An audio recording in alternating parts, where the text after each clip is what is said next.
El secreto para que una congregación crezca. Y él mismo constituyó a unos apóstoles, a otros profetas, a otros evangelistas, a otros pastores y a otros maestros, para la madurez de los santos, para la obra del ministerio, para la edificación del cuerpo del Cristo, hasta que todos seamos uno en la fe y conforme al conocimiento del Hijo de Dios, y un varón maduro, según la medida de la estatura de la plenitud del Cristo, y para que no seamos niños que fluctúan fácilmente, llevados por todo viento de falsas doctrinas de hombres que mediante sus artimañas traman llevar al extravío, sino que seamos genuinos en nuestro amor, para que crezcamos en todo por medio del Cristo que es la cabeza, y por medio de él todo el cuerpo esté formado y unido por todas las coyunturas, según el don que le es proporcionado por medida a cada uno de los miembros para el crecimiento del cuerpo, para que se complete su edificación en amor. Carta del apóstol San Pablo a los Efesios, capítulo 4, versículos del 11 al 16. Hermanos y hermanas, que la paz de Cristo, nuestro sumo y eterno sacerdote, estén con todos ustedes. Hoy les compartiré el secreto para que su congregación crezca. También les avisaré cómo podrán evitar que sus congregaciones se estanquen. En primer lugar, el secreto está en lo que hizo nuestro Señor y Salvador Jesucristo. ¿Qué fue lo que hizo? Dice que Él mismo constituyó a unos apóstoles, a otros profetas, a otros evangelistas, a otros pastores y a otros maestros.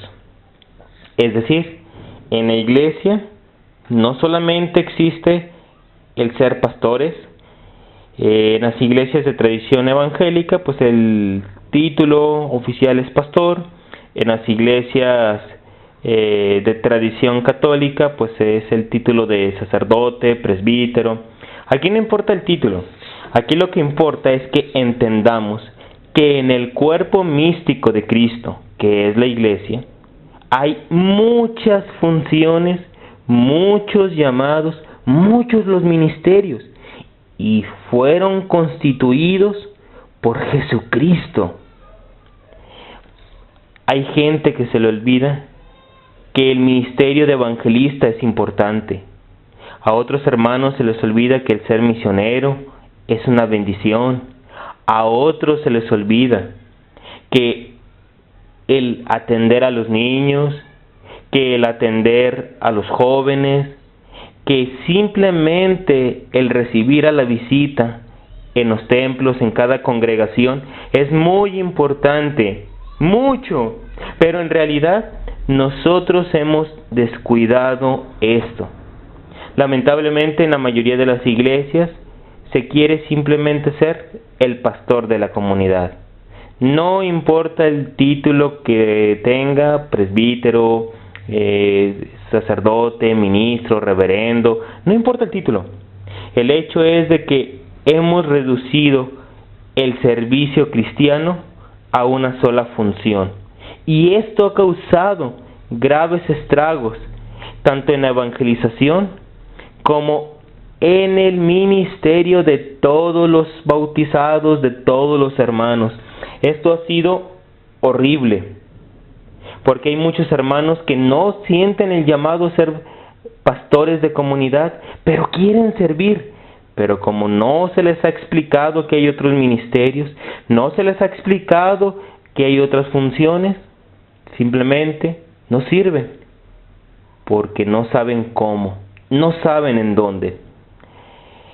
Hay otro problema, otra tentación, que es cuando el pastor se convierte en cacique, en un dictador, que el pastor, él es el que quiere hacer todo, el pastor orquesta, el que quiere tocar todos los instrumentos.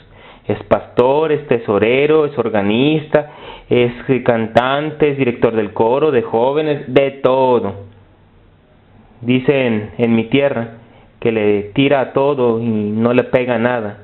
Ese tipo de pastores terminan desgastándose y desgastando a la comunidad. Y la comunidad, que en un principio estaba deseosa por servir, termina volviéndose apática y tarde o temprano abandonando la congregación. Hay otro tipo de pastor, el que decide por amistad quién sirve y en qué, independientemente que Dios lo llame o no a ese ministerio. Y esto se da muy seguido en muchas congregaciones, que el pastor tiene a sus preferidos. Inclusive en las escuelas de formación, en los seminarios, podemos encontrar que por lo regular se ordenan, se reciben solamente aquellos que fueron los conocidos, los amigos, los favoritos del rector, del profesor, etc. No entienden que si Cristo mismo instituyó varios ministerios, es con un propósito. ¿Cuál es ese propósito? El versículo 12 dice, para la madurez de los santos. Para la madurez de los santos. Los ministerios no son de adorno, los ministerios son para la madurez de los santos. Madura el que sirve y madura quien recibe el servicio. Es para el crecimiento, no es para sentirse grande, es para crecer, que es diferente. Dice el versículo 12, para la madurez de los santos, para la obra del ministerio, para la edificación del cuerpo del Cristo. El cuerpo del Cristo es la iglesia, y la obra del ministerio es todos los ministerios juntos, no uno en particular. El versículo 13 dice, hasta que todos seamos uno en la fe y conforme al conocimiento del Hijo de Dios. Todos los ministerios deben girar en torno a dos objetivos. El primero es que todos seamos uno en la fe. No podemos nosotros ir propagando diferentes doctrinas. Todos, como miembros de un solo cuerpo, debemos propagar la misma fe.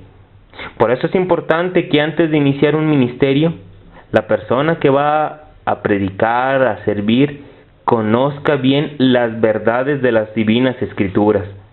No puede ser alguien que sea totalmente ignorante de las verdades bíblicas.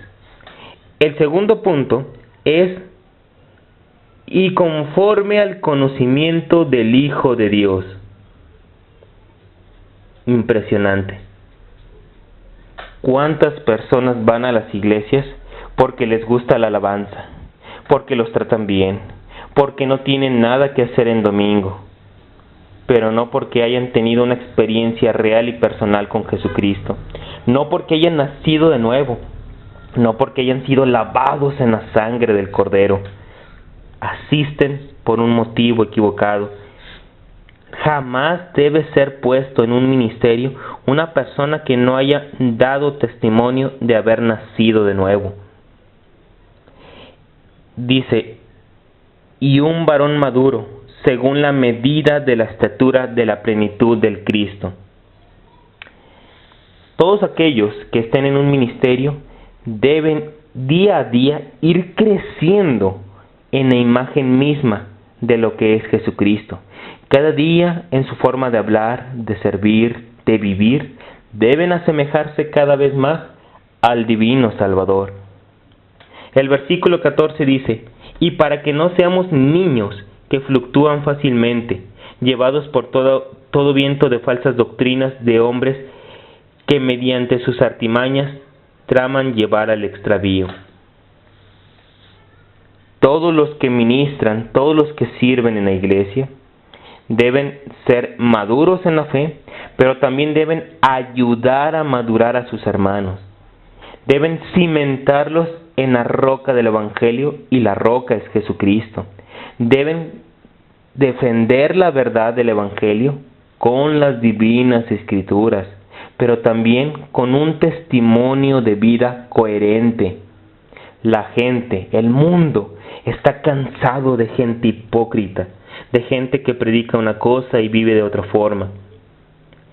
El versículo 15 dice, sino que seamos genuinos en nuestro amor, para que crezcamos en todo por medio del Cristo que es la cabeza. Versículo 16, y por medio de él, todo el cuerpo esté formado y unido por todas las coyunturas, según el don que le es proporcionado por medida a cada miembro para el crecimiento del cuerpo, para que se complete su edificación en amor. Esto, amados hermanos, debería ser suficiente para entender cuál es el propósito de los ministerios. Hay de aquellos pastores que acaparan todos los servicios. Hay de aquellos pastores que son tan egoístas y soberbios que creen que si no lo hacen ellos no será bien hecho. Hay de aquellos hermanos que son flojos, perezosos, que no quieren levantar ni un papel y esperan que el pastor lo haga todo. Vamos ahora a escuchar el relato de Hechos de los Apóstoles, capítulo 6, versículo del 1 al 7. En aquellos días, al ir en aumento el número de discípulos, los discípulos griegos se quejaron contra los hebreos porque sus viudas eran menospreciadas en el reparto diario. Entonces los dos apóstoles, convocando a toda la asamblea de discípulos, dijeron, no es correcto que nosotros dejemos la palabra de Dios para servir mesas. Por esta causa, hermanos míos, busquen y seleccionen de entre ustedes a 7 varones de quienes se tenga buen testimonio, llenos del Espíritu del Señor y de sabiduría, para que los pongamos en esta obra. Mientras, nosotros continuamos en la oración y en el testimonio de la palabra. Y esta propuesta pareció bien a todo el pueblo. Entonces escogieron a Esteban, un varón lleno de fe y del Espíritu Santo, a Felipe, a Prócoro, a Nicanor, a Timón, a Parmenas, a Nicolás, prosélito de Antioquía. Estos fueron presentados ante los apóstoles y después de haber orado, les impusieron las manos. Y la palabra de Dios se extendía y el número de los discípulos en Jerusalén aumentaba grandemente, de manera que mucho pueblo de los judíos obedecía a la fe. Si te fijas, amado hermano, los apóstoles pusieron en práctica lo enseñado, lo instituido por nuestro Salvador. Nombraron a los primeros servidores de la iglesia. En griego la palabra servidor es diácono. Los primeros servidores. Para que los apóstoles se pudieran dedicar a la tarea de todo verdadero pastor. La oración y la predicación de la palabra. Hay de aquellos pastores que andan organizando paseos, rifas, convivios, festejos, no sé. La obligación de todo pastor, a ejemplo de los apóstoles, es la oración y la predicación de la palabra de Dios. Aquí se nombra a los 7 primeros diáconos, a los 7 primeros servidores. Todo servidor en cualquier ministerio, como evangelista, como pastor, como misionero, como diácono, como lo que sea, debería ser igual que Esteban. ¿Cómo era Esteban? Esteban, dice el versículo 5, era un varón lleno de fe y del Espíritu Santo. Es más que obvio, amados hermanos, que no podemos poner en todos los ministerios a hermanos, a hermanas, con doctorados en teología, con carreras universitarias. Es obvio que no, hermanos. Pero sí es posible escoger para cada ministerio a hombres y mujeres llenos de fe y del Espíritu Santo. Digo mujeres, no refiriéndome a que sean pastoras. No estoy diciendo eso. Digo mujeres porque las mujeres están llamadas a muchos ministerios, pero jamás al ministerio de pastorear una congregación, una comunidad.